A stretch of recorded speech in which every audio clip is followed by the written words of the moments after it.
যে আদম আলাইহিস সালামকে কিয়ামতের মাঠে আল্লাহ পাক ডেকে নিয়ে আসবেন এবং বলবেন, তোমার সন্তানদের মধ্য থেকে জান্নাতি জাহান্নামী আলাদা করে দাও। আদম আলাইহিস সালাম বলবেন, কতজন হে আল্লাহ? আল্লাহ বলবেন, প্রতি 1000-এ 999 জনকে জাহান্নামের জন্য আলাদা করে দাও। বলেন নাউযুবিল্লাহ, ইন্না লিল্লাহ ওয়া ইন্না ইলাইহি রাজিউন। প্রত্যেক 1000-এ 999 জন মানুষ জাহান্নামে যাবে। আল্লাহ পাক আমাদেরকে হেফাজত করুন, আমিন। তবে সবচেয়ে বেশি মানুষ যারা জান্নাতে যাবে তারা এই উম্মতের মধ্যে, এটা সুখবর। সবচেয়ে বেশি মানুষ যারা জান্নাতে যাবে তারা এই উম্মতে মুহাম্মাদের মধ্যেই হবে। তারপরেও আরেকটা দুঃসংবাদ, যে এই উম্মতের মধ্যে 73টা দল হয়ে যাবে, যার মধ্যে 72 দল জাহান্নামে যাবে, একটা দল জান্নাতি। মা আলা আলাইহি ওয়া আসহাবি, আমি যার উপরে আছি, আমার সাহাবীরা যার উপরে আছেন। অতএব আমরা আমাদের আকীদা আমলগুলোকে আল্লাহ রাসূল সাল্লাল্লাহু আলাইহি ওয়াসাল্লাম এবং সাহাবীদের আকীদা আমলের সাথে মিলাই, ইনশাআল্লাহ আমরা জান্নাতে যাব। আরেকটা কথা হচ্ছে, এই উম্মতের মধ্যে যারা শিরক না করে মারা যাবে, শিরকের গুনাহ না করে মারা যাবে, হয়তো অন্য অন্য বড় গুনাহ আছে, আল্লাহ চাইলে তাদের সমস্ত গুনাহকে মাফ করে জান্নাতে দিতে পারেন। সাবধান থাকবেন শিরক থেকে। আল্লাহ পাক সবাইকে শিরক থেকে মুক্ত রাখুন, আমিন। আদম আলাইহিস সালামকে দেখে তিনি সালাম দিলেন, তিনি সালামের প্রতি উত্তর দিলেন, মারহাবা জানালেন এবং এগিয়ে চললেন। দ্বিতীয় আসমানে নবী সাল্লাল্লাহু আলাইহি ওয়াসাল্লাম সাক্ষাৎ হচ্ছে দুজন নবীর সাথে। একজন ঈসা ইবনে মারইয়াম, নাম শুনেছেন? তিনি সেই নবী যিনি মসিহুদ দাজ্জালকে হত্যা করবেন এবং এই পৃথিবীতে তিনি আবারও ফিরে আসবেন ইনশাআল্লাহ। ন্যাটো ওকে ঠেকাতে পারবে না, জিউসরা তাকে ঠেকাতে পারবে না, ইসলামের অন্যান্য যে বিরোধী শক্তি তারা তাকে ঠেকাতে পারবে না। তিনি পৃথিবীতে আসবেন, সিরিয়ার দামেস্কের সাদা মিনারের উপরে তিনি অবতরণ করবেন দুইজন ফেরেশতার কাঁধে ভর দিয়ে। যখন তার চুল দিয়ে টপ টপ করে পানি পড়তে থাকবে এবং এই ঘামগুলো বা পানিগুলো দেখতে মুক্তার মতো মনে হবে। হাদিস এভাবে স্পষ্ট এসেছে, হাদিস এভাবে স্পষ্ট এসেছে, টাটকা। যে কোনো আলেমকে জিজ্ঞাসা করেন, আপনাকে বলে দিবেন ইনশাআল্লাহ। তিনিই হত্যা করবেন মসিহুদ দাজ্জালকে প্যালেস্টাইনের বাবেলুদ নামক জায়গায়। বাবেলুদ কোথায় এখন দেখে নিয়েন, ওই জায়গাটা কাদের দখলে আছে।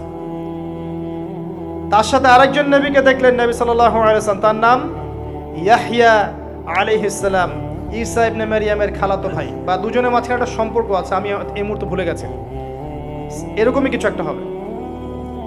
ইয়াহইয়া আলাইহিস সালাম সেই নবী যার নাম আল্লাহ পাক নিজে রেখেছেন, সুবহানাল্লাহ।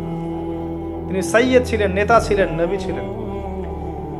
একইভাবে সালাম বিনিময় হলো, নবীজি এগিয়ে চললেন সাল্লাল্লাহু আলাইহি ওয়াসাল্লাম। তৃতীয় আকাশে তিনি দেখলেন আরেকজন নবী, তাকে বলা হলো তিনি হচ্ছেন ইউসুফ আলাইহিস সালাম, যাকে পুরো পৃথিবীর অর্ধেক সৌন্দর্য দেওয়া হয়েছে। আর আপনারা জানেন সূরা ইউসুফ একটা সূরাই আছে, আর এই সূরা ইউসুফ জুলাইখার প্রেম কাহিনী নয়, বরং এই সূরা হচ্ছে ইউসুফ আলাইহিস সালামের সাথে তার পিতা ইয়াকুব আলাইহিস সালামের প্রেম কাহিনী। ভালো করে পড়ে দেখবেন। কিভাবে বললাম? ছেলের শোকে কাতর হয়ে বাবা কাঁদতে কাঁদতে অন্ধ হয়ে গেছেন। আপনার গার্লফ্রেন্ড কি আপনার জন্য অন্ধ হয়েছে? যখন ইউসুফ আলাইহিস সালাম একটা রুমাল পাঠালেন, মনে আছে, তার বাবার চোখে দেওয়ার জন্যে, দূর থেকে, যোজন যোজন দূর থেকে তার পিতা বলছেন, আমি ইউসুফের গন্ধ পাচ্ছি। বাবার ছেলের এমন প্রেম কাহিনী আপনি কোথাও পাবেন না। এটা সূরা ইউসুফ, পড়ে দেখেন। আর ইউসুফ আলাইহিস সালামের যে চরিত্র ছিল, তার চেহারার চেয়ে চরিত্র আরো বেশি সুন্দর ছিল। তাকে জেনার অফার করা হচ্ছে, তিনি বলছেন আল্লাহকে আমি ভয় করি। আর যুবকদেরকে আমরা বলতে চাই যে যদি আপনি জেনা থেকে দূরে থাকতে পারেন, যদি শুধু জেনা থেকে দূরে থাকতে পারেন, আল্লাহ পাক আপনার যে কোনো দোয়া কবুল করবে ইনশাআল্লাহ। নিশ্চিত মৌতের হাত থেকে আল্লাহ আপনাকে বাঁচাতে পারেন যদি আপনি জেনা ছাড়তে পারেন। জেনা মানে শুধু ফিজিক্যাল রিলেশন নয়, জেনা মানে রাতের বেলা জেগে কথা বলাও, অনলাইনে চ্যাটিং করো, আপনার বান্ধবীর সাথে কফি খাওয়াও, সব কিছুই জেনার অন্তর্ভুক্ত। এগুলো ছাড়তে পারলে আল্লাহ পাক আপনার দোয়া কবুল করবেন ওইভাবে যে 3 জন ব্যক্তি গুহায় আটকা পড়েছিল, মনে আছে? গুহার মুখের মধ্যে একটা পাথর এসে গেল, সবাই বলছে আজকে আর বাঁচার বুদ্ধি নাই, নিজের আমল দিয়ে আল্লাহর কাছে বাঁচতে চাও। তার মধ্যে একজন বলছে আল্লাহ, আমার চাচাতো বোন ছিল, তাকে পেতে চাইতাম, সে রাজি হয়ে গিয়েছিল 100 স্বর্ণ মুদ্রার বিনিময় করতে তার রানের মাঝখানে। সে ওই সময় বলেছে তুমি আল্লাহকে ভয় করো, আমি মুদ্রাও দিয়ে দিয়েছি, ওখান থেকে আমি জেনা না করে চলে আসছি। আল্লাহ, এই কাজ যদি তোমার পছন্দ হয়ে থাকে, আজকে এই মৃত্যুর হাত থেকে আমাকে বাঁচাও। ওই পাথর সরে গেল। এটা দলিল দিলাম, জেনা ছাড়তে পারলে আপনার দোয়া, যে কোনো দোয়া আল্লাহ কবুল করবে ইনশাআল্লাহ। শুধু তাই নয়, আরশে আজিম আল্লাহ পাকের সবচেয়ে বড় সৃষ্টি, এর নিচে আল্লাহ পাক 7 শ্রেণীর মানুষকে ছায়া দিবেন। তার মধ্যে এক শ্রেণী হচ্ছে সেই যুবক যাকে কোনো সুন্দরী নারী আহ্বান করেছে খারাপ কাজ করার জন্য, উচ্চ বংশের, সে বলেছে আমি আল্লাহকে ভয় করি। পারবেন ইউসুফের মতো হতে? আল্লাহ পাক তৌফিক ইনায়াত করুন, আমিন। আপনি জেনা থেকে দূরে থাকেন, আল্লাহ পাক আপনার ঘরে খাদিজা রাদিয়াল্লাহু আনহার মতো মেয়ে দিবে ইনশাআল্লাহ। আপনি 10টা ঘাটের পানি খেয়ে আসবেন, দেখবেন এমন বউ আল্লাহ কপালে জুটাইছে, সে মাশাআল্লাহ 20 ঘাটের পানি খাওয়া। হ্যাঁ, কিফাউন কিরাম, আল্লাহ পাক একদম দুনিয়াতে ইকুয়ালি ডিল করেন। আল্লাহ পাক আপনাদের প্রত্যেকের পারিবারিক জীবনটা সুখী করুন, দোয়া করি আমি। ইউসুফ আলাইহিস সালাম তারপরে এগিয়ে চললেন, আর প্রত্যেক আকাশেই মারহাবা মুসাফা হচ্ছে এবং সালাম হচ্ছে। চতুর্থ আকাশে নবী সাল্লাল্লাহু আলাইহি ওয়াসাল্লাম দেখছেন ইদ্রিস আলাইহিস সালাম। ইদ্রিস আলাইহিস সালামের কথা সূরা মারিয়ামের মধ্যেও আছে, পড়ে দেখবেন। সালাম বিনিময় হলো, নবীজি এগিয়ে চললেন। পঞ্চম আকাশে তিনি দেখছেন হারুন আলাইহিস সালাম। কার ভাই? মুসা আলাইহিস সালামের ভাই। তিনি কিন্তু মুসা আলাইহিস সালামের সাথে ফেরাউনের সামনে গিয়ে দাওয়াত দিয়েছেন, মনে আছে? আরেকটা কথা বলি, কোরআনে দাড়ির দলিল আছে? দাড়ি বলবে নাই। কোরআনে কোথায় দাড়ির দলিল আছে বলেন তো দেখি, কে বলতে পারবেন? কঠিন প্রশ্ন। 500 টাকা পুরস্কার দেব আমার পক্ষ থেকে, জান। যদিও 500 কোনো টাকাই না, টাকার মান দিন দিন কমছে। কোন সূরায় দাড়ির কথা আছে কে বলতে পারবেন? আলেম ওলামা বাদ, তারা তো পারবেন। আমরা সিভিলিয়ানদের জিজ্ঞাসা করছি, সাধারণ জনগণ। কে পারবেন বলেন? কোন সূরায় দাড়ির কথা আছে? দাড়ি কোরআনে একটা জায়গায় দাড়ির কথা আছে, কে বলতে পারবেন? দেখছেন, আল কোরআনের আলো ঘরে ঘরে যা আলো, তাই না? স্লোগান দিয়ে কাজ হবে না ভাই, প্রত্যেক ঘরে ঘরে কোরআনওয়ালা মানুষ তৈরি করতে হবে, তারপরে আলো অটোমেটিক ঘরে ঘরে জ্বলবে ইনশাআল্লাহ। আচ্ছা যাক, আমার টাকা বেঁচে গেল। সূরা তহায় আছে। কোথায় আছে? সূরা তহার মধ্যে আছে, একটা জায়গায় দাড়ির কথা আছে, সেটা হচ্ছে হারুন আলাইহিস সালামের দাড়ি। কার দাড়ি? হারুন আলাইহিস সালামের দাড়ি। মুসা আলাইহিস সালাম ফেরাউন থেকে যে দলবল নিয়ে পার হওয়ার পরে, বনু ইসরায়েলকে নিয়ে পার হওয়ার পরে, আল্লাহ পাক তাকে 40 দিন রেখেছেন তুর পাহাড়, মনে আছে? তুর পাহাড়ে তিনি গেছেন। এই ফাঁকে বনু ইসরায়েল শিরক করা শুরু করেছে, এই যে বাছুর পূজা শুরু করেছে, মনে আছে? পড়েন নাই কখনো? বাছুর পূজা শুরু করেছে। মুসা আলাইহিস সালাম তাওরাত নিয়ে আসছেন, এসে দেখছেন যে কওমের এই অবস্থা, তিনি রাগে তাওরাত ছুঁড়ে মারলেন। তিনি প্রচন্ড ব্যক্তিত্ব সম্পন্ন মানুষ ছিলেন, গায়রতওয়ালা, রাগে তাওরাত ছুঁড়ে মারলেন। এবং এসে এই যে হারুন আলাইহিস সালাম যাকে রেখে গিয়েছিলেন যে কওমকে দেখাশোনা করবে, তার দাড়ি চিপে ধরলেন। তুমি থাকতে এরা এই অবস্থায় গেল কিভাবে? এক হাতে দাড়ি, এক হাতে চুল, চেপে ধর, তুমি থাকতে এই অবস্থা হলো কিভাবে? সূরা তহা পড়ে দেখেন। তখন হারুন আলাইহিস সালাম বলছেন যে হে আমার ভাই, আমার দাড়ি আর চুল ধরো না, এই একটা জায়গায় আছে। তার মানে দাড়ি পাওয়া যাচ্ছে কোরআনে। কিছু মানুষ তো এখন বলে কোরআন মানি হাদিস মানি না, তাই না? ওই অজুহাত দিয়ে এখন দাড়ি রাখে না, বলে কোরআনে তো দাড়ির কথা নাই, রাখবো কেন? সুবহানাল্লাহ। আপনারাও কি এটা বিশ্বাস করেন যে আমরা শুধু কোরআন মানবো, হাদিস মানবো না? স্পষ্ট কুফরি, স্পষ্ট কুফরি। কোরআন এবং হাদিস একসাথে মিলেই শরিয়া। শুধু কোরআন মানি হাদিস মানি না, এটা বলতে গিয়ে সে বোঝাচ্ছে সে আসলে কোরআনও মানে না। কোরআনে আল্লাহ বলেছেন ওয়ামা আতাকুমুর রাসূল ফাখুযুহ, রাসূল যা দিয়েছেন নিয়ে নাও। ওয়ামা নাহাকুম আনহু ফানতাহু, যা থেকে নিষেধ করেছেন দূরে থাকো। তাহলে সুন্নাহ না মানলে আপনি কিভাবে কোরআন মানবেন? কথা কি বুঝতে পারছেন? আসেন, হারুন আলাইহিস সালাম সালাম বিনিময় হলো, চললেন। তারপরে ষষ্ঠ আসমানে গিয়ে দেখলেন মুসা আলাইহিস সালাম, সেই যে ব্যক্তি। সালাম বিনিময় হলো, চলে যাচ্ছেন, আর মুসা আলাইহিস সালাম কাঁদছেন, কান্না করছেন। জিজ্ঞাসা করা হলো, কেন কান্না করছেন? তিনি বললেন, আমার পরে একজন যুবক নবী হবে যার উম্মত আমার চেয়ে বেশি জান্নাতে যাবে, এটা চিন্তা করে আমি কান্না করছি। তিনি হচ্ছেন মুহাম্মদুর রাসূলুল্লাহ সাল্লাল্লাহু আলাইহি ওয়াসাল্লাম। তারপরে গিয়ে চললেন সপ্তম আসমান। সেখানে সপ্তম আসমান মানে 7 নম্বর মহাবিশ্ব, সেখানে গিয়ে দেখলেন যে বাইতুল মামুর নামে একটা জায়গা আছে, ঠিক কাবা ঘরের একদম এক্স্যাক্টলি উপরে, একদম সোজা উপরে বাইতুল মামুর নামে একটা জায়গা আছে। এটা হচ্ছে ফেরেশতাদের ইবাদতের জায়গা, তারা সেখানে তাওয়াফ করেন। প্রতিদিন 70,000 ফেরেশতা, প্রতি মুহূর্তে 70,000 ফেরেশতা এখানে তাওয়াফ করে। এবং যার একবার তাওয়াফের সুযোগ হয়েছে সে আর কখনো সুযোগ পাবে না, শেষ। আল্লাহ পাকের ফেরেশতাদের সংখ্যা চিন্তা করেন তাহলে। এবার সেখানকার দেয়ালে হেলান দিয়ে আছেন ইব্রাহিম আলাইহিস সালাম, তার চেহারা একদম মুহাম্মদ সাল্লাল্লাহু আলাইহি ওয়াসাল্লামের মতো। এবং অনেক ছোট ছোট বাচ্চা তার সামনে খেলা করছে। ওই যে বাচ্চা কোরবানির কথা মনে আছে, যেসব মুমিন মুসলিমদের ছোট ছোট বাচ্চা কাচ্চারা নাবালক অবস্থায় মারা যায় না, তাদের আত্মাগুলো সেখানে চলে যায়, তারা সেখানে খেলা করতে থাকে। যারা পিতা পায়নি, যখন পিতার কথা মনে হয় খেলতে খেলতে, তখন তারা ইব্রাহিম আলাইহিস সালামের কাছে দৌড় দেয়। মায়ের কথা মনে হলে তার স্ত্রীর কাছে দৌড় দেয়। আমাদের যাদের সন্তান 2-1 মারা গেছে, এটা আমাদের পরকালে অ্যাসেট, পরকালের সম্পত্তি। কিয়ামতের মাঠে ওই ছেলে ওই মেয়ে আপনার হাত ধরবে, আঙ্গুল ধরে ফেলে বলবে, আল্লাহ আমার বাবাকে মাফ করে দাও, না হলে আমি জান্নাতে যাব না। তাই বেশি বেশি বাচ্চা কাচ্চা নিতে হয় সামর্থ্য অনুযায়ী, আর সামর্থ্য আল্লাহ দিবেন। যখন আপনি 4-5টা এরকম করে বাচ্চা কাচ্চা নিবেন, 2-1টা বাচ্চা মারা যেতে পারে, এগুলো আপনার পরকালের সম্পত্তি। এখন তো আমাদের জেনারেশনকে রেস্ট্রিক্টেড করার জন্য 2টো সন্তানের বেশি নয়, 1টি হলে ভালো হয়। সুবহানাল্লাহ।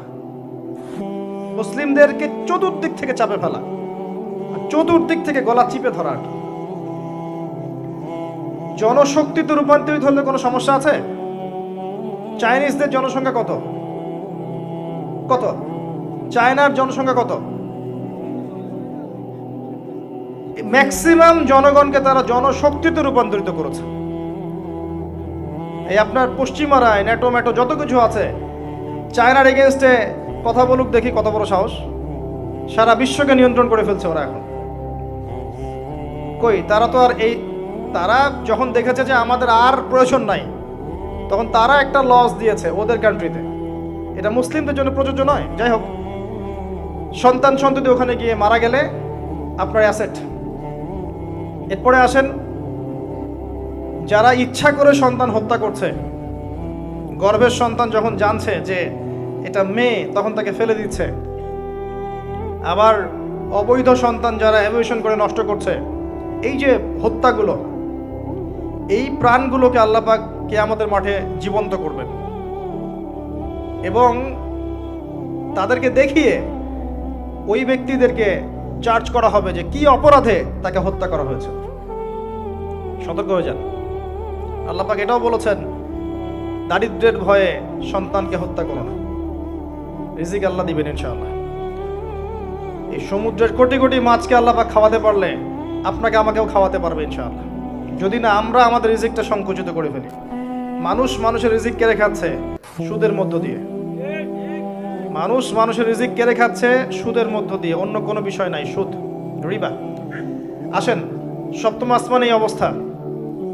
এরপরে নবী সাল্লাল্লাহু আলাইহি ওয়াসাল্লামকে আরো সামনে নিয়ে যাওয়া হলো। এই জায়গার নাম সিদরাতুল মুনতাহা। কি নাম? সর্বশেষ জায়গা, যেখানে জিবরাইল আলাইহিস সালামও এর উপরে আর যেতে পারেন না। যদিও বা জিবরাইল আলাইহিস সালাম ফেরেশতাদের সর্দার, তিনিও যেতে পারেন না। তারপরে আরেকটা জগৎ আছে, ওই জগৎ থেকে আদেশ এই সিদরাতুল মুনতাহা পর্যন্ত আসে, এখান থেকে কালেক্ট করে নিচে নামানো হয়।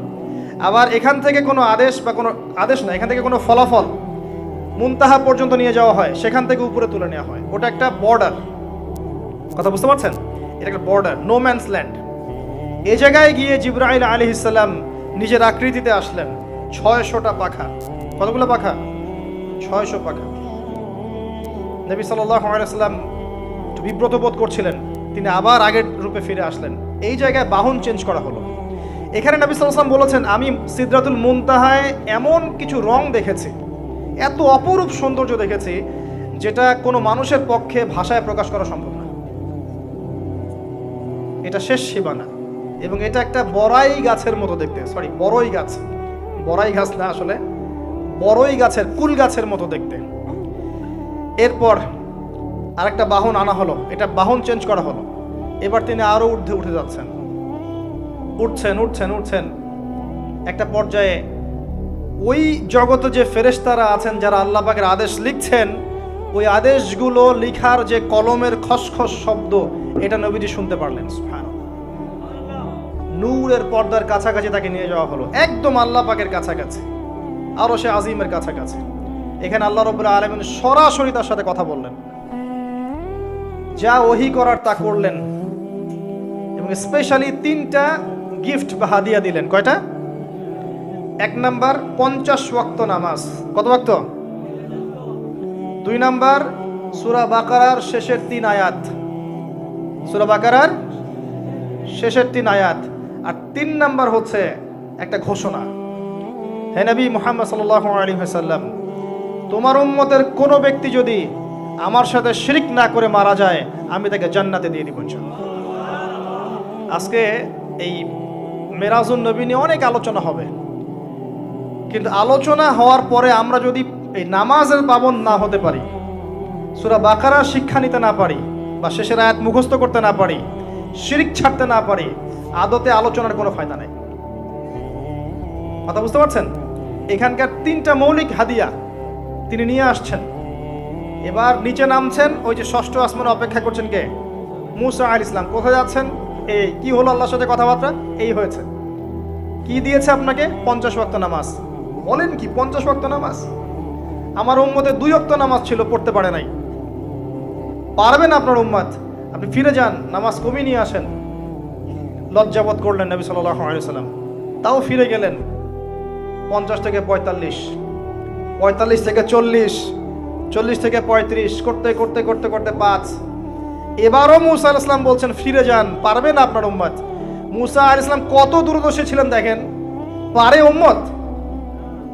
ম্যাক্সিমামই তো পারে না, কথা ঠিক আছে না?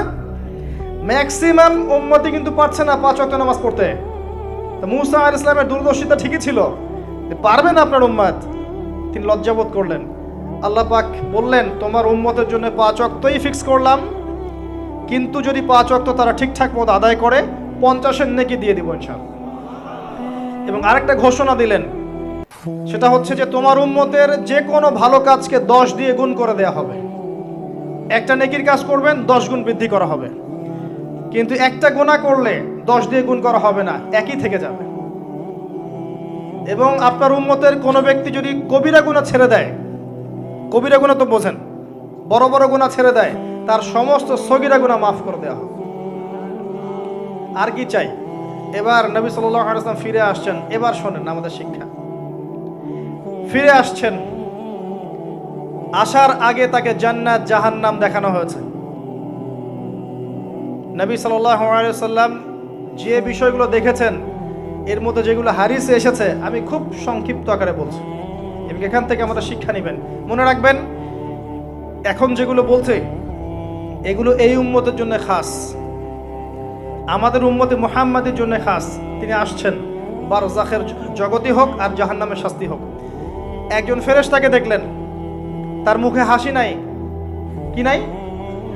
জিবরাইল আলাইহিস সালামের সাথে কথোপকথন হচ্ছে, তিনি নবীজিকে সালাম দিলেন, সালামের উত্তর দেওয়া হলো, কিন্তু মুখে হাসি নাই।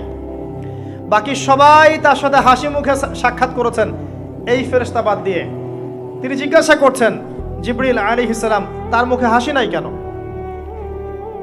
তাকে বলা হলো, এই ফেরেশতার নাম হচ্ছে মালিক। কি নাম? সূরা যুখরুফের মধ্যে আছে, তার নাম হচ্ছে মালিক। আল্লাহ পাক তাকে জাহান্নামের প্রহরী বানিয়েছেন, জাহান্নামের চিফ অফ কমান্ড, মালিক। যখন থেকে আল্লাহ পাক তাকে এই দায়িত্ব দিয়েছেন, তার মুখের হাসি উঠে গেছে। আল্লাহর কাছে পারমিশন চাওয়া হচ্ছে, জাহান্নাম দেখতে চাই। আল্লাহ পাক দেখার পারমিশন দিলেন। নবী সাল্লাল্লাহু আলাইহি ওয়াসাল্লাম দেখে বললেন, সেখানকার বেশিরভাগ অধিবাসী হচ্ছে নারী জাতি, এবং তিনি বললেন জাহান্নামে যাবে উদ্ধত এবং অহংকারীরা।